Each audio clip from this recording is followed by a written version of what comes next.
Welcome to another episode of Motivated to Sell, where we take motivational quotes and make them implementable. Today, the quote we're going to be working on is a great deal of wisdom can be derived from losing, namely, how much better it is to win. And I think that goes without saying, of course. But as for example, children, we're always learning.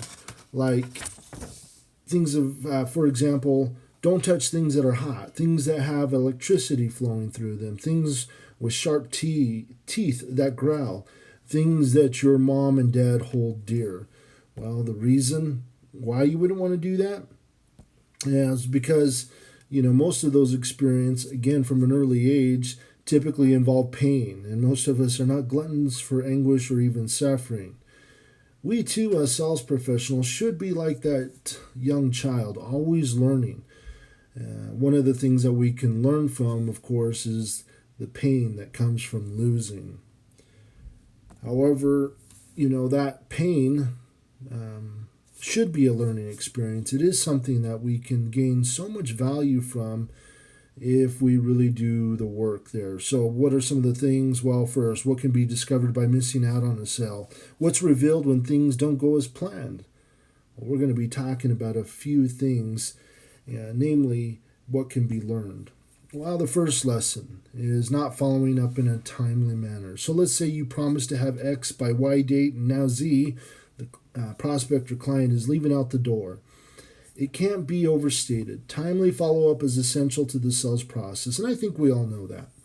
But for whatever reason, you can't make a commitment or some type of deadline that you've promised, well, you better have a good reason. Not an excuse, a good reason. And it's always good to be in regular contact with the client or prospect, letting them know where you're at in the process, especially if the sales cycle is a little bit longer. People are very understanding. And when things don't go exactly as planned, if you have a valid reason, again, they'll understand and they'll normally just, deal with it. But that understanding goes out the window when there's no communication. So make sure if something does go awry that you're talking early and often. The second thing is losing out because of price. I don't know how many books I've read or articles, whatever, but most people who write about sell cycles, or the selling process often state that you should never lose because of price. They'll often tell you that you didn't build enough rapport, didn't engage enough, didn't ask the right questions, or a host of other things that you should have done so that price would have never been the issue. And there's some truth to that. I'll admit it, to those thoughts and ideas. But I would also tell you that we're living in the 21st century and people showroom like nobody's business. Just ask Circuit City, G.I. Joe's, Checker Auto Parts, Toys R Us, Kids R Us, Comp USA, Good Guys, Linen and Things, Borders and Books, KB Toys. I think you get the picture. It's brutal out there. And prospects and even some of our clients have no problem in nickeling and diming us. So what should you do? What could you do? Well, if you're not the most cost-effective solution, then there has to be some tangible and intangible value that you're adding or bringing to the table. Even if that value is only you, that's where you had better done a very good job in selling yourself and what you bring to the table.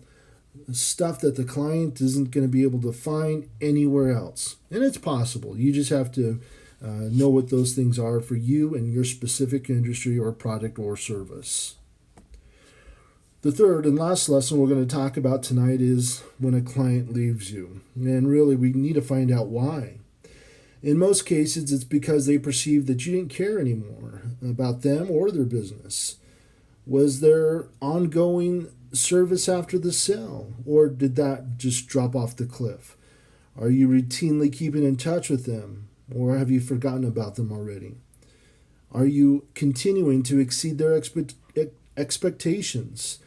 Are you continuing to express appreciation for the business they bestowed upon you and your company?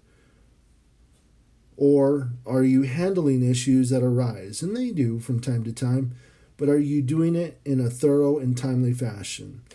If you're not doing any of these following things, then what did you expect, right? Goes without question that you would lose a client. Well, have you lost lately?